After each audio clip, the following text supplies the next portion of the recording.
YouTube channel GK with में। तो आज की क्लास में हम पढ़ना शुरू करेंगे हरियाणा के जिलों के प्राचीन नाम के बारे में और आज उन्हें किस नाम से जाना जाता है उन सब के बारे में।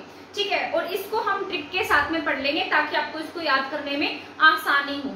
ठीक है, जैसा कि मैंने बता ही दिया कि तो आज की क्लास हमारी हरियाणा जीके की रहेगी और इसके बाद जो हमारी नेक्स्ट क्लास आएगी उसमें मैं आपको ट्रिक्स के साथ में हमारे यहाँ पर जितने भी मतलब कवि हुए हैं या फिर पत्रकार हुए हैं, उन्होंने कौन सी पत्रिकाएं लिखी, कौन सी पत्रिका कब प्रकाशित हुई, उस सब के बारे में बहुत ही आसान तरीके से ट्रिक्स के साथ में समझा दूंगी ताकि अगर एग्जाम में कुछ आ जाता है उसमें से तो आपका कुछ रह ना जाए। ठीक है, वैसे वैसे मतलब जिस बच्चे ने HSSC के एग्जाम्स दिए होंगे उनसे पता होगा कि पत्रिकाओं में से जरूर एक क्वेश्चन जरूर आता है। ठीक है, तो आपका रह ना जाए इसलिए आप उस क्लास को जरूर देख लीजिएगा। इस क्लास को हम शुरू करते हैं। सबसे पहले मैंने लिखा है प्राचीन नाम और यहाँ लिखे हैं वर्तमान नाम, यानी कि पहले हमारे हरियाणा के कौन से जिले को किस नाम से जाना जाता था और आज किस नाम से जाना जाता है। इसके बाद एक नेक्स्ट क्लास और रहेगी हमारी, जो हरियाणा के मतलब जितने भी एरिया हैं जैसे छोटे छोटे कस्बे हैं उन्हें भी पहले पुराने नामों से जाना जाता था और जिनके नाम क्या हो गए, चेंज हो गए, तो उन सब के बारे में भी मैं आपको बता दूंगी। ठीक है, तो आज हम इसमें मैंने लिखा है सेरिस्कम।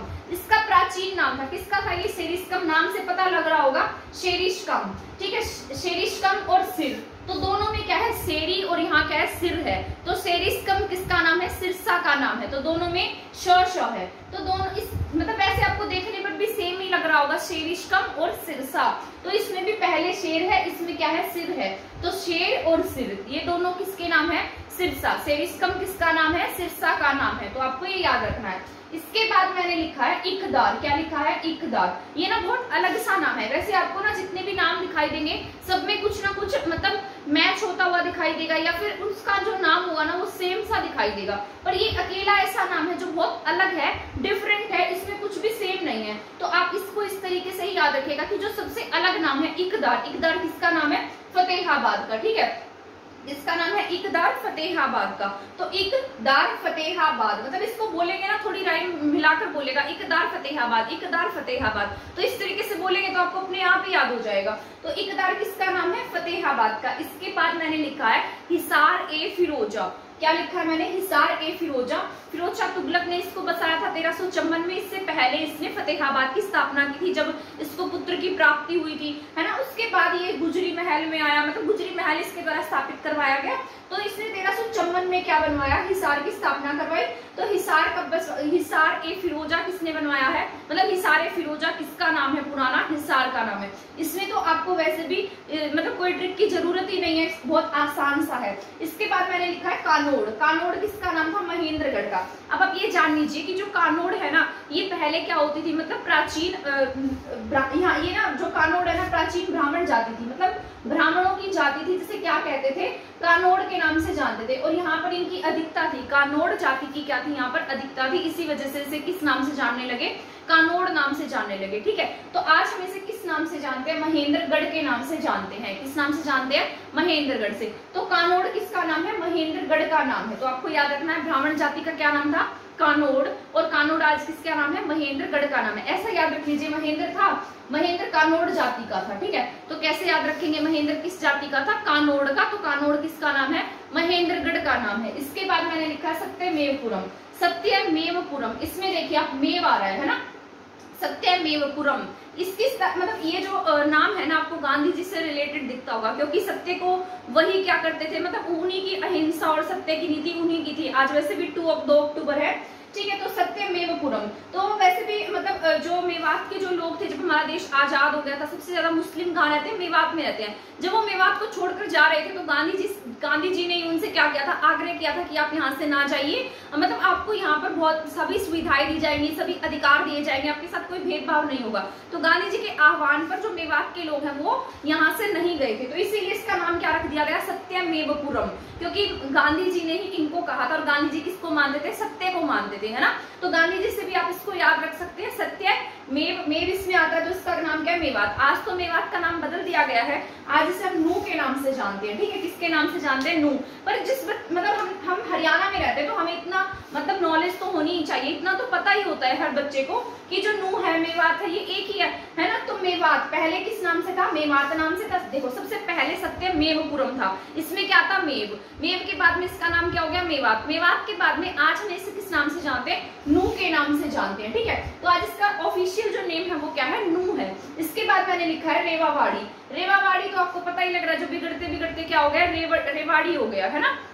इसके पीछे भी एक बहुत प्राचीन महाभारत कालीन मान्यता है कि जो मतलब इस बात के पीछे बहुत पुरानी मान्यता है कि जो राजा रेवत थे, उन्होंने अपनी जो बेटी थी ना रेवती, उसका यहाँ पर कन्यादान किया था। किसका, रेवती का। और किसके साथ में शादी कराई थी, बलराम के साथ इन्होंने शादी कराई थी, किसकी, रेवती की। तो यहाँ पर इन्होंने कन्यादान किया, कहाँ पर, रेवाड़ी में। तो रानी रेवती के नाम पर इसका नाम क्या पड़ गया, रेवावाड़ी पड़ गया। और आज रेवावाड़ी बिगड़ते बिगड़ते क्या हो गया, रेवाड़ी हो गया है। आज हम इसे रेवाड़ी के नाम से ही जानते हैं, ठीक है। इसके बाद मैंने लिखा है गुरुग्राम, ठीक है। क्या लिखा है, गुरुग्राम। पहले गुरुगांव नाम था इसका, गुरु द्रोणाचार्य की नगरी है, इसीलिए इसे किस नाम से जानते थे, गुरुग्राम, यानी कि गुरु का ग्राम, है ना। तो किसकी नगरी थी, गुरु द्रोणाचार्य की नगरी थी। किसकी नगरी थी, गुरु द्रोणाचार्य की, है ना। तो गुरु का ग्राम है ये, इसीलिए इसका नाम क्या है, गुरुग्राम है। इससे पहले क्या, मतलब जब हमारे यहाँ पर बीजेपी की सरकार नहीं आई थी, उससे पहले हम इसे गुड़गांव के नाम से जानते थे। आज हम सभी इसे गुरुग्राम के नाम से जानते हैं। इसके बाद मैंने लिखा है जयंतीपुरी। जयंतीपुरी आपको दिखाई पड़ रहा है, जयंती और जींद। तो कैसे याद रखेंगे, जयंती कहाँ पर है, जींद में है। तो जयंतीपुरी किसका नाम था, जींद का नाम था। आई होप ये आपको समझ में आ गया कि बहुत इजी है, कोई भी इसको आसानी से याद कर सकता है। शेरिस्कम किसका नाम है, सिरसा का। इकदार जो सबसे अलग था, फतेहाबाद। 2-3 बार बोलिए, इकदार फतेहाबाद, इकदार फतेहाबाद। तो आपको याद हो गया है ना। हिसार ए फिरोजा, तो किसका नाम है, हिसार का। कानोड़, महेंद्र कौन है, महेंद्र कौन सी जाति का था, कानोड़ जाति का था। तो कानोड़ किसका नाम है, महेंद्रगढ़ का। सत्यमेवपुरम, मेव इसमें आता तो मेवात। मेवात को आज हम किस नाम से जानते हैं, नू के नाम से जानते हैं। इसके बाद मैंने लिखा है रेवावाड़ी। रेवावाड़ी किसका नाम है, रेवाड़ी का। इसके बाद मैंने लिखा है गुरुग्राम, ठीक है। गुरुग्राम को आज हम गुरुग्राम के नाम से ही जानते हैं। जयंतीपुरी को हम जींद के नाम से जानते हैं। इसके बाद कुछ है उनके बारे में भी पढ़ लेते हैं। अब देखिए यहाँ पर आपको कंफ्यूज नहीं होना है, इसका नाम है उपलबा और क्या नाम है, अपबाला। और अपबाला हम इसको किस नाम से जानते हैं, पलवल, ठीक है। पलवल का नाम क्या है, उपलबा है, अपबाला है और पलवल, ठीक है। तो इसको अम्बाला से याद मत रख लेना, कभी आप इसको अम्बाला टिक कर दो, क्योंकि अपबाला जैसा नाम दिख रहा है ना, अम्बाला जैसा। तो आपको ये याद रखना है कि ये अम्बाला नहीं है, क्या है, ये पलवल है, पलवल, ठीक है। तो अपलबा, तो अपलबा किसका नाम है, पलवल का नाम है। अपबाला भी किसका नाम है, पलवल का नाम है, ठीक है। तो बीच में यहाँ क्या आ रहा है, पल आ रहा है, यहाँ पे भी प आ रहा है, तो ऐसे याद रख लीजिएगा। तो इसका नाम क्या है, पलवल है। उपलबा, उपलबा किसका नाम है, पलवल का। और अपबाला, बाला भी किसका नाम, बाला कहाँ गई, पल गई, ठीक है। बाला पल में चली गई, तो ऐसे याद रख लीजिए, बाला जहां बाला आएगा उसका वो किसका नाम है, पलवल का नाम है, ठीक है। शोणप्रस्थ, शोणप्रस्थ से आप सभी जानते थे, जैसे इंद्रप्रस्थ था, दिल्ली को इंद्रप्रस्थ कहते थे, शोणप्रस्थ हो गया हमारे, पनप्रस्थ था, है ना। तो महाभारत कालीन नाम है ये। पनप्रस्थ किसका नाम था, पनप्रस्थ, ये पानीपत का नाम था। महाभारत काल से इनके नाम यही थे, ठीक है। तो इसके बाद है शोणप्रस्थ। शोणप्रस्थ किसका नाम था, सोनीपत का, ठीक है। तो हम किसे जानते हैं, सोनप्रस्थ के नाम से सोनीपत को जानते हैं। इसके बाद है कर्णताल, राजा कर्ण की नगरी। ये मैंने आपको कल बताया भी था, है ना, जब मैंने अभिलेख वाला टॉपिक बढ़ाया था, तो मैंने आपको बताया था कि जो राजा कर्ण की नगरी है वो क्या है, करनाल है। और यहाँ से क्या हो गए, राजा कर्ण खरुष्ट, मतलब रुष्ट हो गए हैं। तो इनकी लिपि कौन सी है, मतलब कौन सा अभिलेख मिला है, खरोष्ठी लिपि का अभिलेख मिला है ना। मैंने आपको समझाया था, अगर आपने मेरी वो क्लास देखी होगी तो कर्णताल किसका नाम है, करनाल का नाम है। इसके बाद मैंने लिखा है स्थानेश्वर। क्या लिखा है, स्थानेश्वर। स्थानेश्वर किसका नाम है, कुरुक्षेत्र का, ठीक है। तो पुराना नाम कुरुक्षेत्र का क्या है, स्थानेश्वर है, थानेसर नहीं है, ठीक है। थानेसर इसका अलग से क्या है, जिस तरीके से मतलब उसका एक पार्ट है या छोटा सा एरिया है, कस्बा लगा लीजिए, इस तरीके से है। तो इसका नाम क्या है, स्थानेश्वर। ऐसे याद रखिए कि जो मतलब गीता का उपदेश था ना, वो कुरुक्षेत्र के एक स्थान पर दिया गया था, है ना। तो स्थानेश्वर, स्थानेश्वर किसका नाम है, कुरुक्षेत्र का नाम है, क्योंकि ये अलग सा है और कई बच्चे इसको भूल भी जाते हैं। तो कुरुक्षेत्र में क्या दिया गया, गीता का उपदेश दिया गया था कुरुक्षेत्र के एक स्थान पर। तो कुरुक्षेत्र का नाम क्या है, स्थान, मतलब स्थानीश्वर, ठीक है।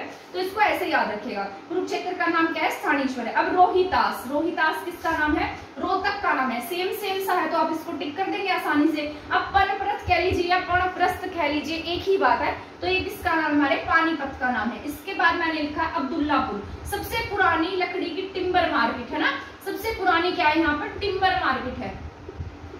ये मैंने आपको जब यमुनानगर जिला पढ़ाया था उसके बाद उसमें कंप्लीट डिटेल के साथ में बताया भी था कि यहाँ पर क्या थी, बहुत पुरानी लकड़ियों की टिम्बर मार्केट थी। कहाँ पर, अब्दुल्लापुर में। आज अब्दुल्लापुर को हम किस नाम से जानते हैं, यमुनानगर के नाम से जानते हैं, ठीक है। यमुना नदी के बहने की वजह से हम इसे किस नाम से जानने लगे, यमुनानगर के नाम से जानने लगे। पहले हम इसे किस नाम से जानते थे, अब्दुल्लापुर के नाम से जानते थे, ठीक है। जो अब्दुल्ला था वो रोज यमुना नदी पे जाता है, इसलिए इसका नाम क्या हो गया, यमुनानगर हो गया, ठीक है। तो अब्दुल्ला और यमुनानगर ऐसे याद रख लेना। कपिस्थल, कपिस्थल कैथल हनुमान जी की नगरी है कपिस्थल। कपि मैंने हनुमान जी, स्थल मैंने उनका स्थान, ठीक है। तो कपिस्थल किसका नाम है, कैथल का नाम है। तो कपिस्थल के नाम से हम किसे जानते हैं, कैथल को जानते हैं। कैथल में रजिया सुल्तान की क्या है, मतलब उसका मकबरा भी वहीं पर है, ठीक है। तो आई होप आपको ये क्लास समझ में आ गई होगी जो मैंने आपको पढ़ाई है। एक बार रिवाइज करा देती हूँ। उपलवा, पल कहाँ है, पलवल में है। बाला कहाँ गया, पल में गया, ठीक है। तो उपलवा और अप बाला ये दोनों कहाँ है, पलवल में। इसके बाद है सोनप्रस्थ और पनप्रस्थ। सोनप्रस्थ सोनीपत का नाम था, पनप्रस्थ पानीपत का, और इंद्रप्रस्थ आज का दिल्ली है, ठीक है। करणताल करनाल है, ठीक है। इसके बाद स्थानीश्वर कुरुक्षेत्र, कुरुक्षेत्र के एक स्थान पर गीता का उपदेश दिया गया। रोहितास रोहतक में है, ठीक है। पनपत पानीपत हो गया। अब्दुल्लापुर में सबसे पुरानी लकड़ी की क्या है, टिम्बर मार्केट है, तो इसका नाम क्या है, यमुनानगर है। इसके बाद में है कपिस्थल, कपिस्थल किसका नाम है, कैथल का नाम है, ठीक है। तो हमारे यहाँ पर जितने भी 15, 16 ये थे मैंने आपको सभी करा दिए हैं। आई होप आपको ये समझ में आ गया होगा।